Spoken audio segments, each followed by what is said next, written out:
Ryan Reynolds here from Mint Mobile. I don't know if you knew this, but anyone can get the same premium wireless for $15 a month plan that I've been enjoying. It's not just for celebrities. So do like I did and have one of your assistants switch you to Mint Mobile today. I'm told it's super easy to do at mintmobile.com/switch. Upfront payment of $45 for 3-month plan, equivalent to $15 per month required. Intro rate first 3 months only, then full price plan options available. Taxes and fees extra. See full terms at mintmobile.com. And we'll get on that call at 4 p.m. and 350 CEOs are on that call. People are making time. Here's what we need in order to accomplish essential tasks. It's an open dialogue.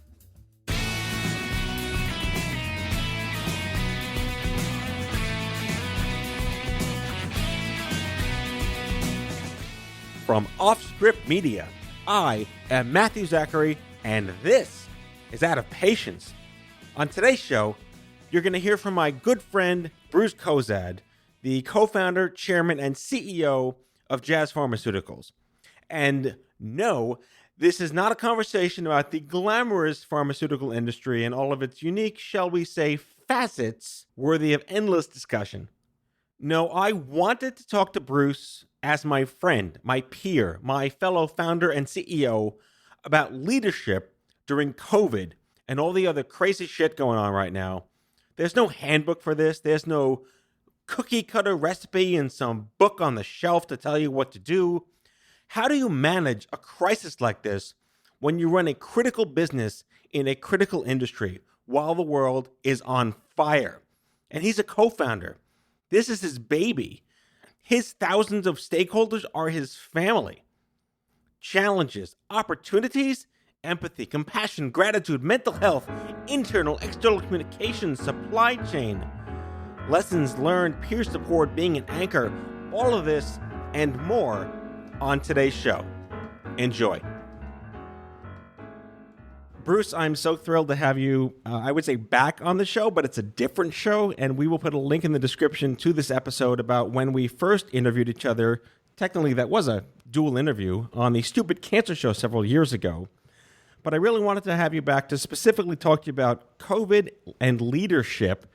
And I don't know how many people know this about you, that you are the co-founder of Jazz, and you've been at the helm for 11 years. And it gives you a sense of almost like paternal concern as a founder. This has been your baby for a very long time, and you've watched it grow up, and it's been through its ups and downs like any business has. But you're now in an odd position as a leader of a company you helped create that has affected every person in your family. Can you briefly talk about the shock and awe you went through as this was creeping up and Gavin Newsom's warnings in California?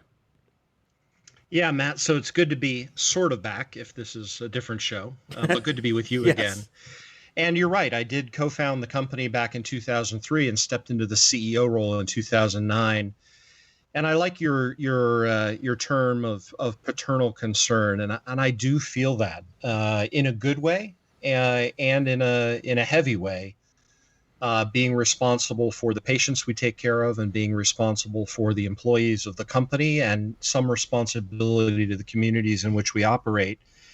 And I hope all leaders feel that right now, because I think leadership is really important during this time. As we came into February and March and had a sense that a big storm cloud was headed for us, I think we took the right early moves and put together a team to monitor, to come up with proactive protocols we could put in place. And we acted early. And I'd love to, pat myself on the back and say our team was just prescient. But honestly, some of that, Matt, is just because we operate a facility in northern Italy in the Lombardy region, which was particularly hard hit early on, really before the U.S. And so we were already confronting issues of how do you get critical drugs out of Italy that we manufacture in Italy to treat people around the world? It turns out that was easier than getting critical drugs into Italy at that time to treat patients in Italy. But also, how do we maintain safety of our employees? And so we confronted a lot of those issues early in Italy and then applied our learnings globally.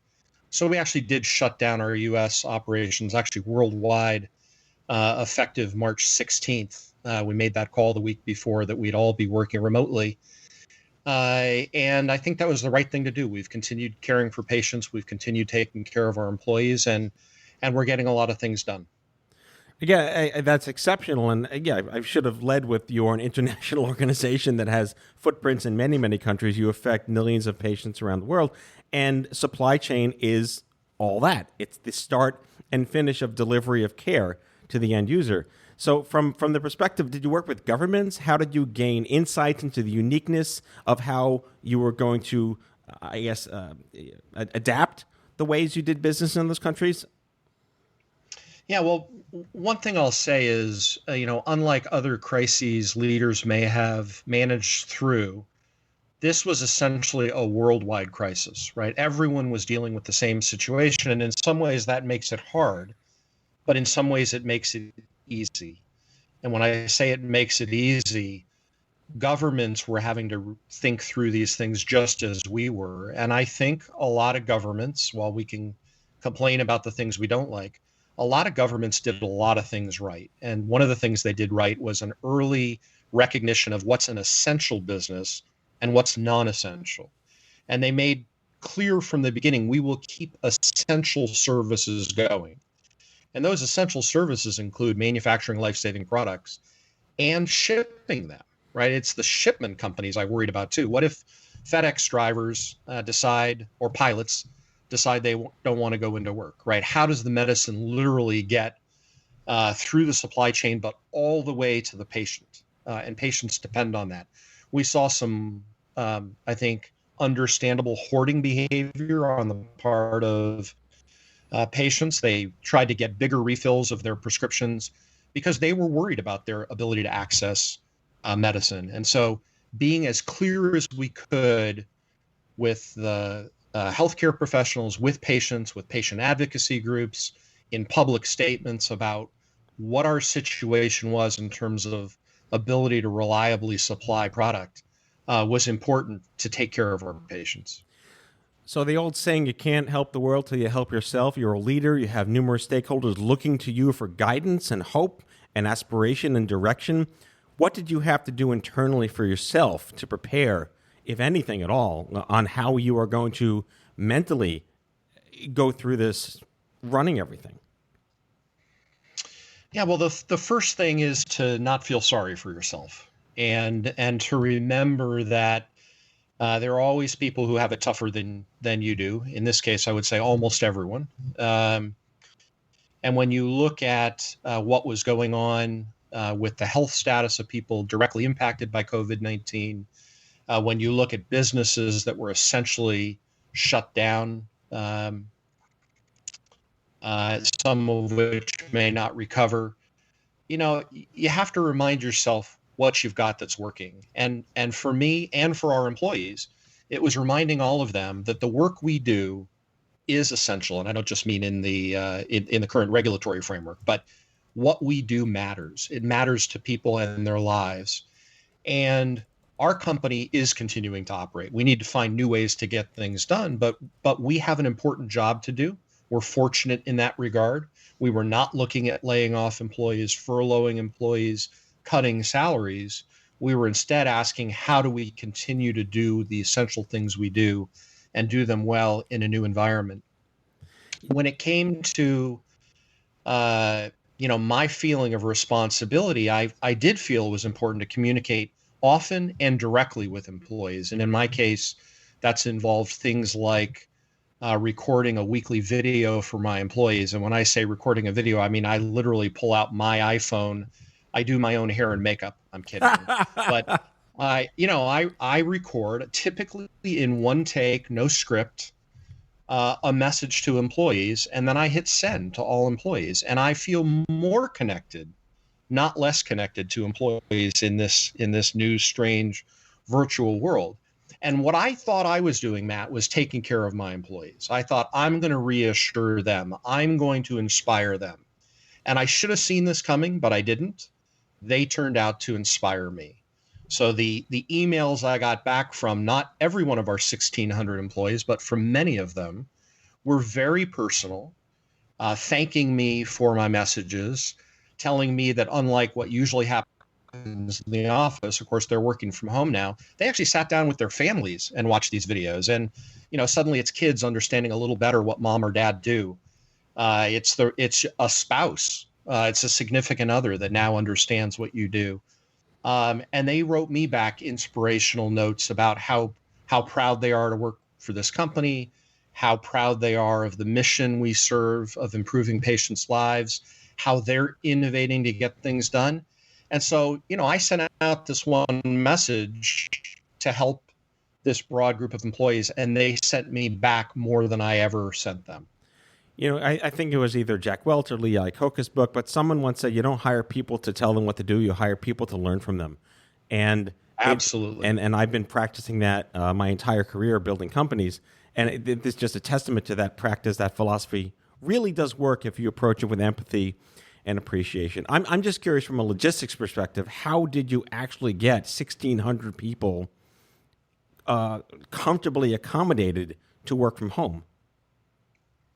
Well, I won't say we went 1,600 for 1,600, but for most of our employees, we just made sure they had the technology they needed, and kudos to our information technology group. They just jumped on this.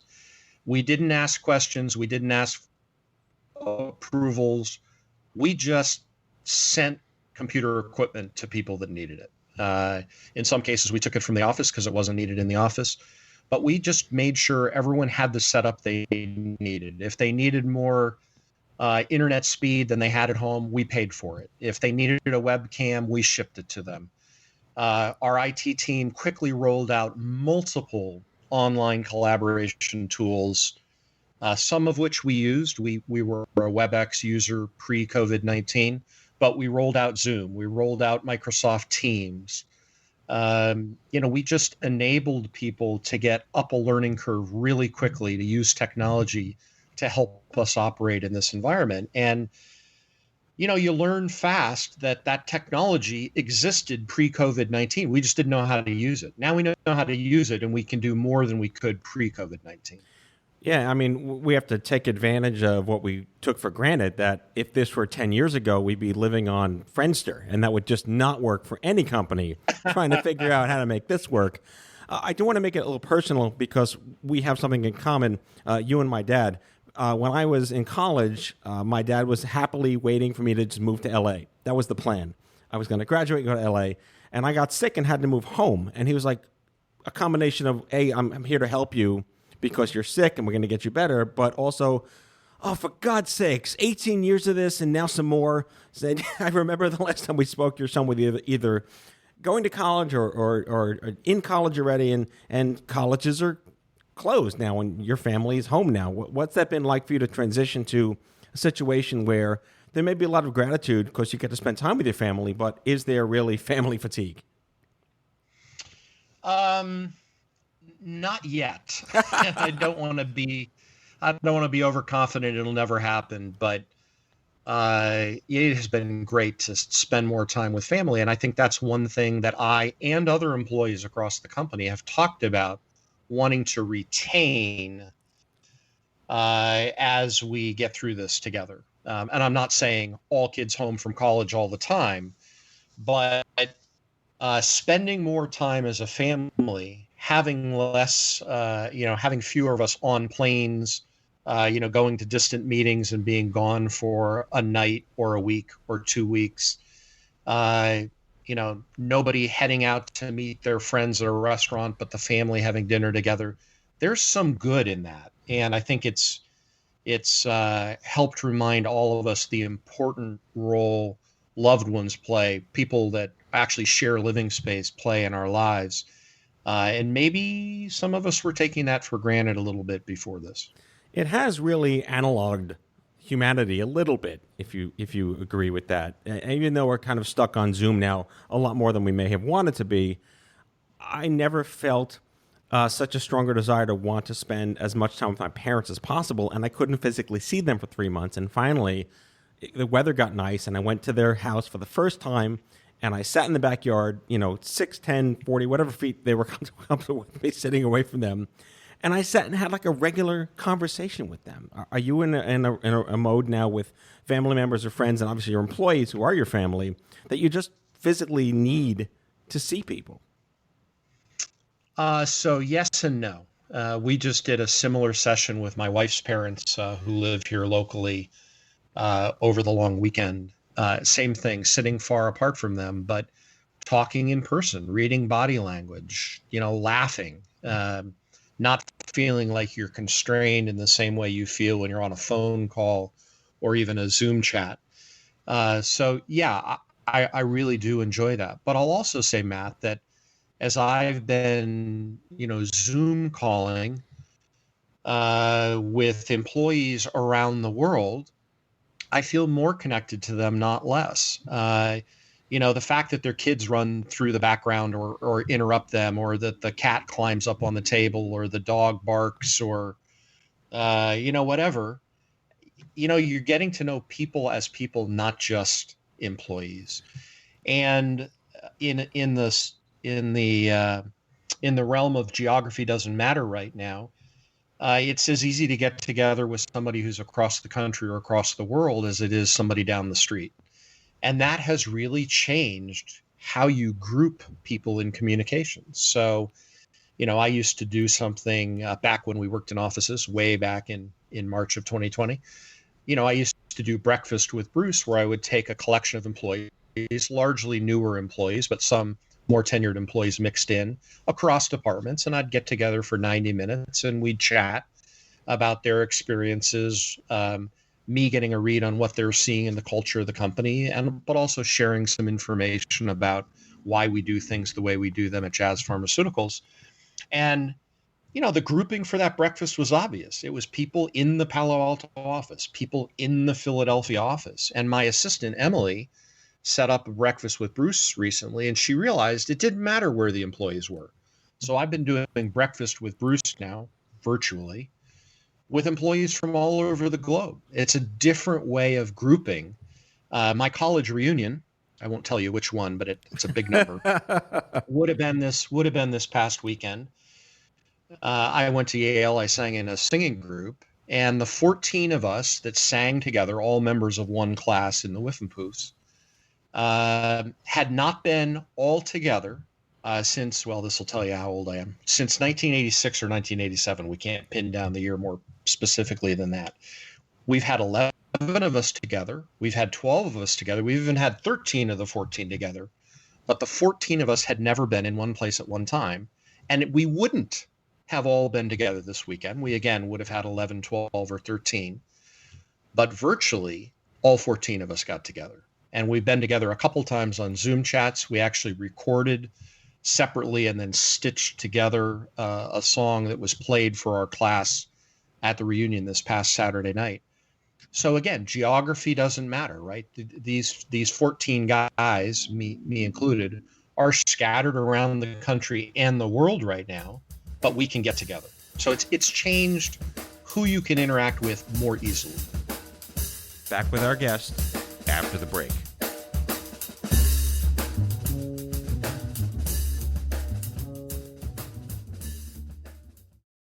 Craving your next action-packed adventure? Audible delivers thrills of every kind on your command, like Project Hail Mary by Andy Weir, where a lone astronaut must save humanity from extinction, narrated with stunning intensity by Ray Porter. From electrifying suspense and daring quest to spine-tingling horror and romance in far-off realms, unleash your adventurous side with gripping titles that'll keep you guessing. Discover exclusive Audible originals, hotly anticipated new releases, and must-listen bestsellers that hook you from the first minute. Because Audible knows there's no greater thrill than the one that speaks to you. Discover what lies beyond the edge of your seat. Start your free 30-day trial at audible.com/WonderyUS. That's audible.com/WonderyUS.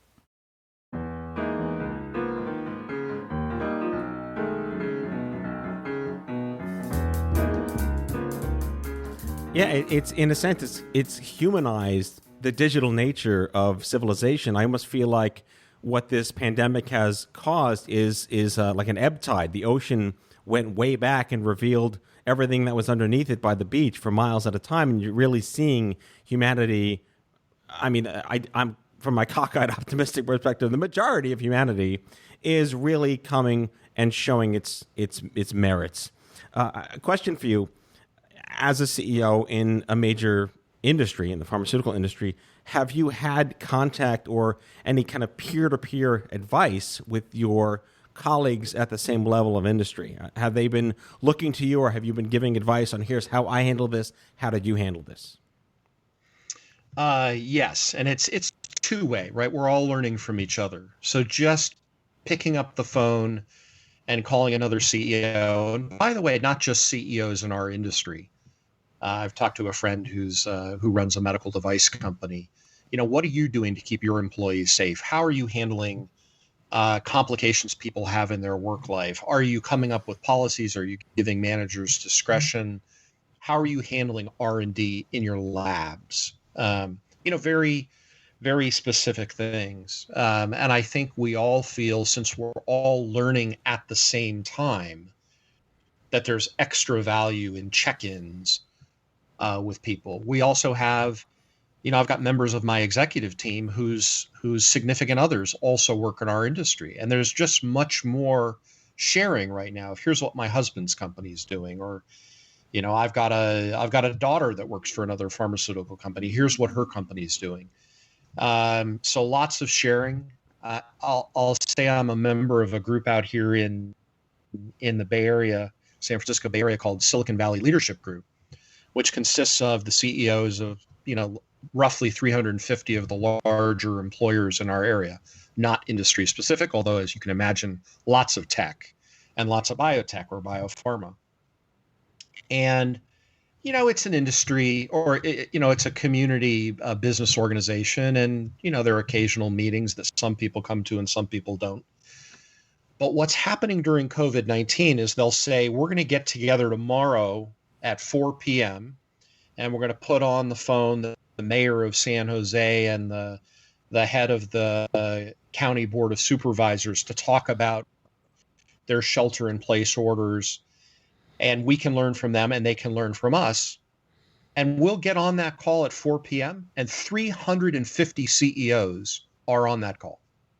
That's now, incredible. You never could have scheduled that in person. Never. No. But people are making time to learn from each other and to share best practices. And I have to say, again, complimenting governments at a local level, the governments are listening as CEOs of these organizations say, here's what we need in order to accomplish essential tasks that you as the government are going to want us to do. Here are different proposals we have for ways that could work. It's an open dialogue, and I've really seen better solutions because we have more people contributing to getting to those better solutions. I mean, yeah, take the news media out of this. This is literally a raw conversation of pure optimism, the rising tide mentality that there is collaboration. There is a level of getting together to solve this.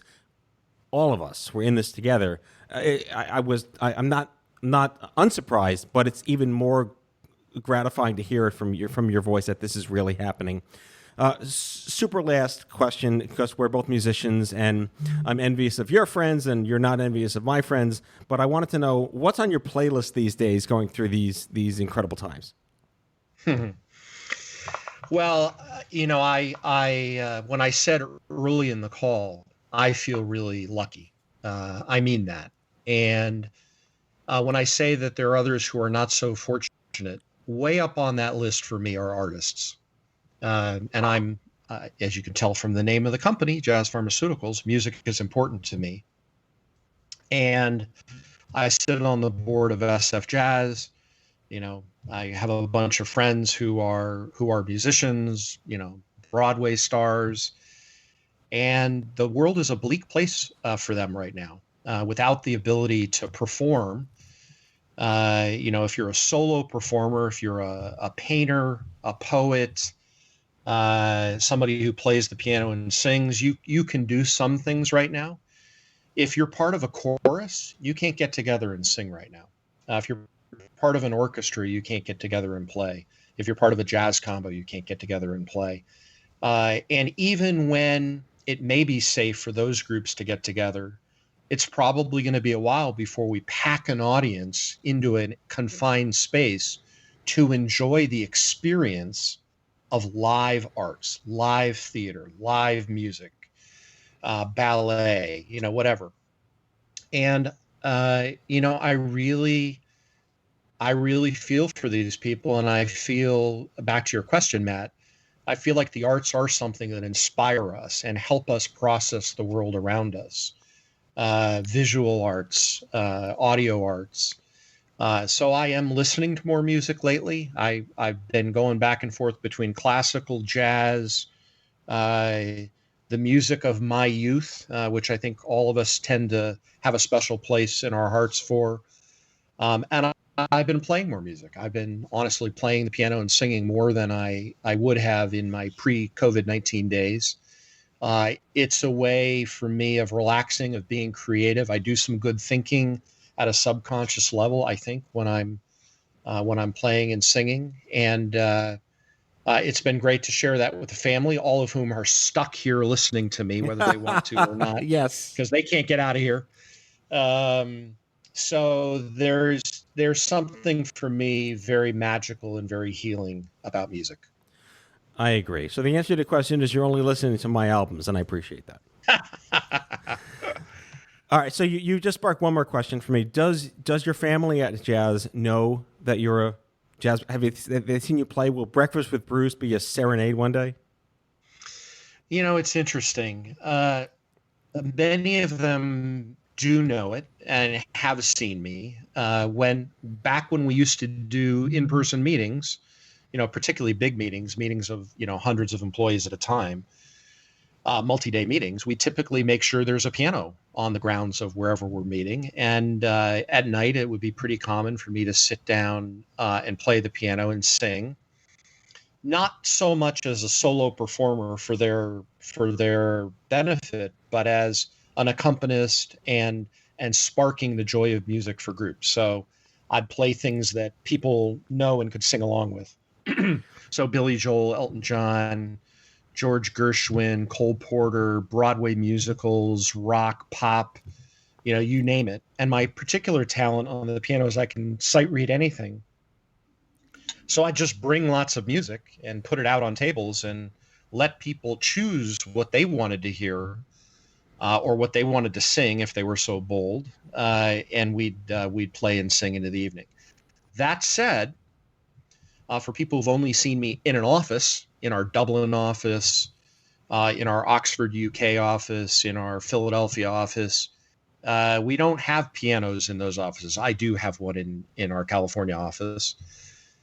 So they probably hadn't heard me play. And one of my first little iPhone recordings I did for employees, we were trying to encourage people to make sure they take care of themselves, find something that rejuvenates you, including the arts. And I was asked, what do you do to unwind? And so I decided I'd take my iPhone into the other room, not my study, but the room where I have my pride and joy, which is a concert grand piano. And I recorded myself playing and singing, and I sent it out to employees. And I did get a lot of reaction like, oh, my God, I didn't know you could do that. Right. I will say Yeah. I have avoided making this a weekly thing. I don't want this to become the Bruce Song and Dance Show. I really want to be talking about the importance of our business. But it was humanizing. And again, it sparked great conversations with employees who talked about the fact that they've taken up an instrument for the first time, or they're going back to doing something they loved. I've been getting lots of people sending me clips of their kids, playing and singing something on the piano. So it's become another way to share our common humanity during a difficult time. So in conclusion, just be wary of ever taking requests. Bruce Cozadd is chairman, chief executive, and co-founder of Jazz Pharmaceuticals. It is a pleasure to call you my friend and a privilege to have worked with you in jazz for so many years. Thank you for being on the show. Yeah, thank you, Matt. It was a real pleasure. That's all for today, folks. If you like the show, be sure to subscribe, leave a review, follow us on social, and tell all your friends to listen. Out of Patience with Matthew Zachary is a product of Offscript Media. Our executive producer is Matthew Zachary. Our senior producers are Jen Horangeff and Andrew McDowell. Darren Tunn is our production intern. It is recorded, mixed, and edited by Matthew Zachary. Our theme music is by the Mike Van Allen Quintet and by Mara. For advertising and media inquiries, email media@offscript.com. Hit us up at contact@offscript.com to share comments, feedback, and make guest recommendations. For more information, visit offscript.com.